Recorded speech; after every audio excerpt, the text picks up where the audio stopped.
Bonjour à vous, je vous remercie d'avoir cliqué sur le bouton Regarder une démonstration du site internet. Je vais vous présenter l'outil du générateur de prospects. Alors, il se présente comme ça. On a ici le comment dire l'UI, l'utilisateur interface. On a juste à marquer juste là notre ville. Donc, on va pouvoir marquer Chambéry dans mon cas. Le secteur d'activité dans lequel on souhaite générer des prospects. Donc, moi, je vais mettre fournisseur industriel pour l'exemple. Hop, industriel. Et on peut mettre ici ensuite le rayon de recherche du centre de Chambéry. Donc moi je vais mettre 5000 mètres pour éviter d'avoir une liste énorme, mais on peut vraiment s'étendre. Alors sur cet exemplaire-là, c'est 50 km de rayon maximum. Ensuite, on voit que c'est en recherche. Ça va dépendre le temps de recherche évidemment du temps et du nombre de prospects qu'on a dans la zone. Et là on peut voir que directement ça nous a trouvé tous des générateurs, des fournisseurs industriels.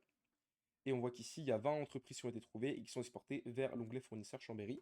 Et là, il nous suffit d'aller juste ici et on voit un nouvel onglet ici, là, fournisseur industriel Chambéry avec le même ID juste là que celui qu'on avait.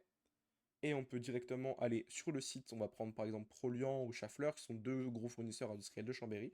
Et on peut voir que dessus, on a le site qui est associé, le numéro de téléphone de l'entreprise, l'adresse si on souhaite voilà, s'y rendre, le nom de l'entreprise. Et on a aussi ici, important, l'idée Google Maps. Ça, c'est vraiment pour retrouver précisément votre entreprise, même si elle change de nom ou d'adresse, vous aurez au moins l'idée pour la retrouver, voilà, très précisément. Et on voit bien que tous les liens marchent. Si je vais par exemple sur le site de Schaeffler, je me retrouve sur le site de Schaeffler. Voilà, voilà, je vous remercie.